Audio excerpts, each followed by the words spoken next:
Hello everyone, welcome back to my channel, Bow and Arrow Tarot. Today we're going to be doing the middle of September love check-in for the sign of Taurus. We're going to get right into it and pull out your two romance angel messages.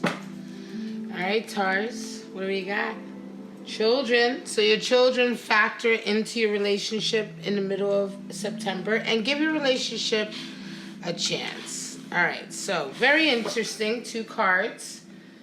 Children. Sometimes children can come up when you're dealing with a new relationship or a young relationship, or you have responsibilities for people who are vulnerable. So it doesn't always necessarily mean children per se specifically, but it could be that one or either of you have a responsibility for a younger person or a vulnerable person, right? So let's pull out the animal spirits you may be dealing with this middle of September period, Taurus. Of course, this is for people who are who have a significant other. Let's put it to you this way. Whether you're with them or you're separated or you're calling them in, you have a significant other. You know who they are. And there is a dynamic between the two of you. Okay, so this is not for singles calling in someone who they don't know yet or something like that. This is the love, middle of September love check-in for those of you who are in love. All right. So we have the lizard. Fire energy, Taurus. All right, quite interesting. Lizard is highly perceptive. And the gazelle, more fire energy. So Taurus, you got a lot of fieriness right now. This week. Two fire animals, animal elements anyway. And the lizard is quite interesting because the lizard is an extremely sensitive animal. We're talking about an animal spirit that's very instinctual, right? You ever see a lizard out in the desert? They stand still and they're very quick to respond to any changes in the wind or any changes in the light or sound or feeling around them or the environment, right? So lizard energy, we're talking about extremely a high level of sensory perception, almost as if it's a sixth sense. The lizard can almost detect something is about to happen almost the instant before it happens, almost in a way. It's like a gift. And so what can happen when we're talking about this high level of sensory perception, someone who's resonating with lizard energy can sometimes be overstimulated. They probably don't do very well in big crowds. They may not do very well traveling. And this can really drain this type of individual because they're unable to sort of filter out all of the data or information that they're taking in. All right, so when this card comes into your life, it can indicate a period in which you may need to pull back. You may need to be away from certain energies or individuals that are causing you to be overstimulated. They may be ramping you up or amping you up in a way, right? And so what we're talking about here is, you know, see, this is how the animal spirits come in. Sometimes they walk with us. They come in, and it's a vibe or an energy to let us know which way to go. And so some of you Tauruses out there, yeah, you may be feeling like you've just had a lot of energy coming in right now. And so it's time to take a break. Maybe retreat, maybe go away, take some time off, get a massage, do something that's nice for yourself, that's nurturing for yourself, where you can replenish these energies, right? Certainly when you are very highly perceptive and there's a lot going on, this can be extremely taxing and exhausting. Now with the gazelle, we're talking about fire energy again, but the gazelle is quite interesting. The gazelle is about motion, movement. It's also an animal that has a heightened awareness, but very different, right? In a very different way than the lizard. The gazelle has this heightened awareness to protect itself, right? It is a prey animal. It's an animal that's preyed upon. It's not a hunter as such. Lizards, to a certain degree, are hunters. They hunt smaller animals like insects and things like that. And they too can be hunted, but not so much in the same way that the gazelle is. So the gazelle is the card for vulnerability.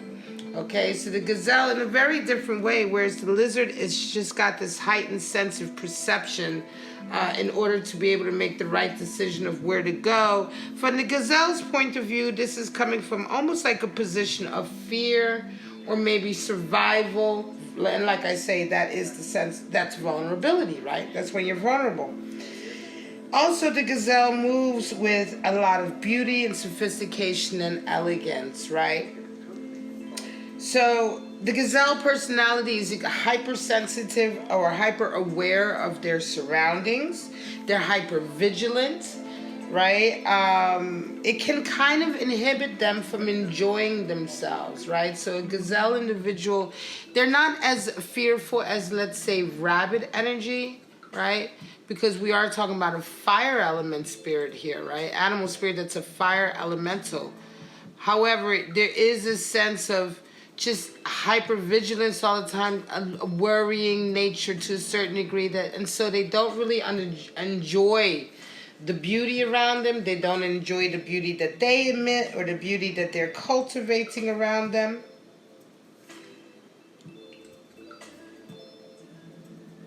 So when this card appears, it's time to, in a way, just take again a breath, a step away, to understand that the whole world is not after you, to understand that in order to really enjoy the beauty of the world, right, you can't constantly be afraid of it, basically, right? The world has a lot of beautiful things in it, and there, you know, there's a sense out there sometimes, oftentimes, where we're indoctrinated, or we're told to be afraid of so many things, you know, worried, always cautious, always prepared, you know, and a lot of this kind of fearfulness, right, can lead to a life where you don't really enjoy the beauty of life. So these are two kind of warning cards in the sense that it's time to maybe take a step back, enjoy. Maybe you've been overstimulated. You may have been a little bit over anxious as of late, Taurus. You may have been dealing with a partner who's been over anxious. It could be that your lover has been dealing with a lot of anxiety. They may be resonating with lizard or gazelle energy right now, right? Again, children, give your relationship a chance. Oftentimes when children are involved, there is a sense of worry and vulnerability, right? So let's just get into your 6-card spread, Taurus, and see. Again, this is going to be, this is like a mid-month check-in on just the general energies that are surrounding your relationship, right? So if you want to take a look at the actual forecast in love for the month, definitely check out the monthly reading, which is linked in the description, right? However, this is more just to gauge where all of the energies are, where the vibes are, how are you guys feeling right now in this mid-September period. Now, your person is identifying with 7 of Swords, and you are identifying with 8 of Wands. Wow. Okay, so now I understand where this kind of worried energy is coming from. King of Wands is how they see you, Taurus, right? Master, you see them as a 4 of Wands. So you certainly, there's love there. There's definitely a desire to be together, make something happen, right? With that 4 of Wands. 4 is the number for stability. Then we have a Chariot, which is how your person sees the relationship. So they certainly see the relationship as a vehicle to a future place. And you see the relationship as Lover's energy. Wow. Very, very nice. At the bottom of the deck, we have the Wheel of Fortune.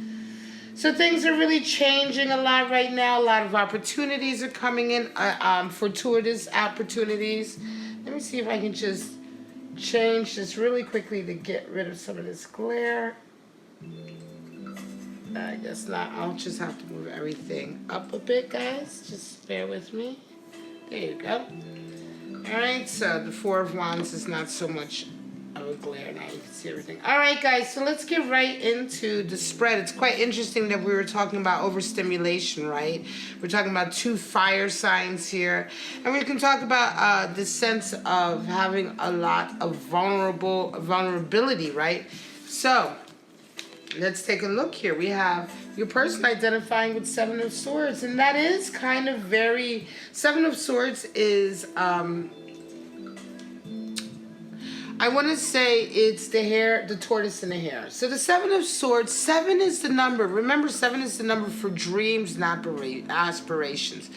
But in Seven of Swords, we have an individual who wants this goal. They want their dream. They want the goal so badly, but their thinking on how to attain it is skewed. They want it so badly, they'd rather take it. They'd rather covet it or steal it, almost in a way, right? They don't mind getting it by cheating. This is the great tortoise and the hare story, because you know this story, right? The race. You know, everybody thinks the hare, of course, is going to win. The hare is faster than the tortoise. But what does the hare do? The hare, because he's faster and he believes he naturally is the winner anyway, he cuts corners, he takes a nap, he tries to catch up, and everything that he does is futile, right? This is also the card for futility. Seven of Swords represents futility, because it's in Seven of Swords that we realize that the hastiness by which we try to get what we want. Even here you can see he only gets 5 of the 7 swords. So he doesn't even attain the whole goal. Why? Because he's hasty. He's like the thief in the night. And so you ultimately don't win this way. This can come from a place of fear and a place of worry. And this could be why your person may be resonating with lizard or gazelle energy, in the sense that they are overstimulated. They are feeling a little bit overworked.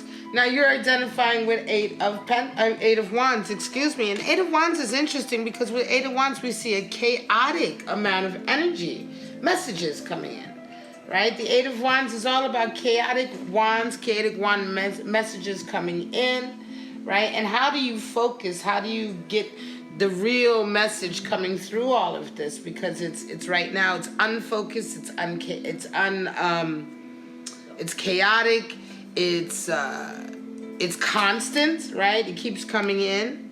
So again, this is almost very much synonymous with a sense of overstimulation, a sense of too much information coming in that you can't really make heads or tails with. Eight of Wands is also the card for mixed messages. When people give you mixed messages about how they're feeling, they may say one thing and then act another way, and all of these kind of like different energies coming in can be very confusing. And it's like, so right now, yeah, you're feeling, I think you might be, for some of you, yeah, you might be in this space with this individual where you're not really sure where they're coming from. They might not be very straightforward with you, right? The communication may be a little bit off. Certainly if they're feeling as if they need to hurry or they need to rush to get something, to attain something. Taurus, you may be dealing with somebody who is right now feeling very impatient to achieve a certain goal, right? And this impatience and this way that they're acting could very much be impacting on you, okay? And so we have give your relationship a chance. Maybe if for some of you, you may be dealing with somebody who has children.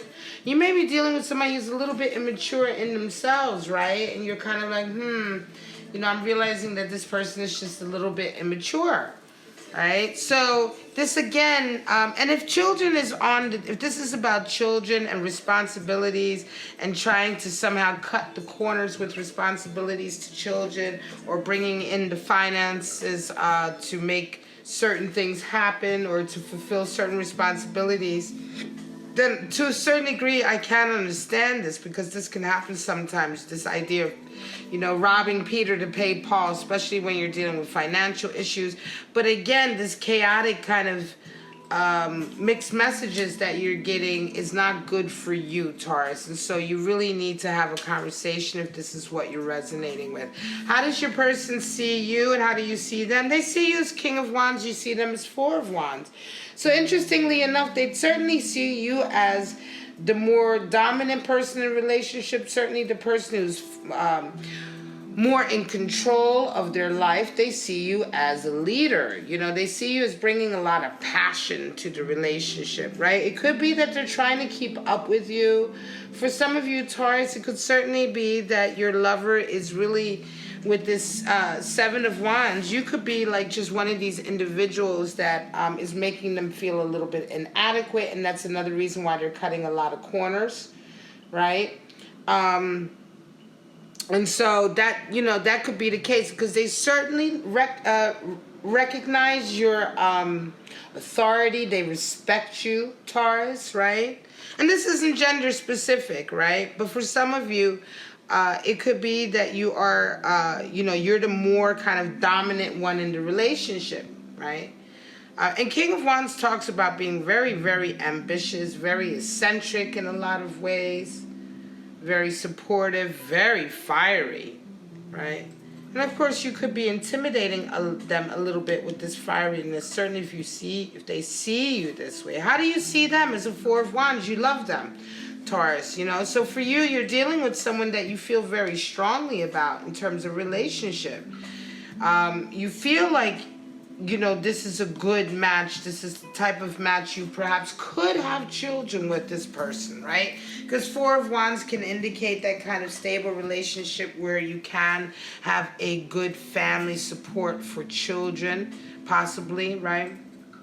So that's quite interesting. And so this little bit of kind of chaos right here and this haste that your lover is showing, it could just be a case of anxiety and you really just need to talk to each other. How do you see the relationship? They see it as a chariot and you see it as lovers. So you both see the relationship as an adventure. You both see that you're certainly meant to be with each other, and that through this relationship you are going to go to really wonderful places.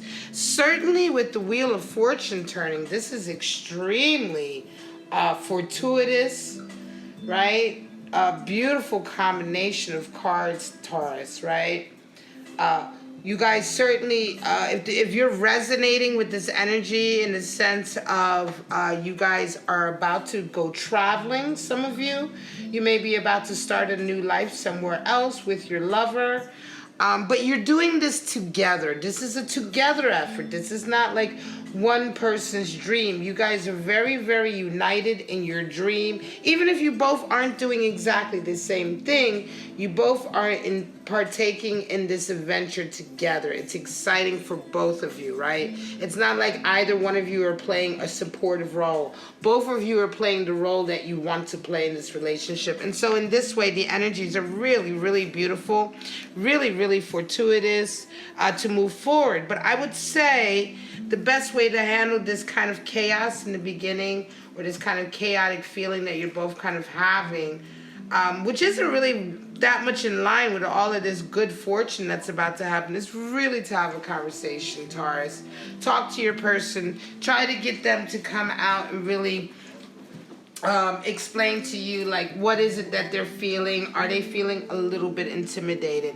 Because with the Seven of Swords here and them seeing you as King of Wands, you may not realize it, but your person may very well feel a little bit intimidated with who you are, Taurus. It could be that you've got a little bit more success, or just that your demeanor and your character is so strong and powerful, and although they love you and respect you, right, they may take it a little bit for granted that you are like too strong in a way, right? That they don't need to kind of sort of be more clear. And it could be, like I said, that they're intimidated. And so they're acting in these really crazy ways. And you're getting all this mixed messages because it's just a case of them just not really understanding that although they see you as King of Wands, you love them very much. With this Four of Wands, you really love them and you respect them too. And it's almost as if their insecurity about you is making them act like an ass. You know what I mean? And you need to let them know to stop.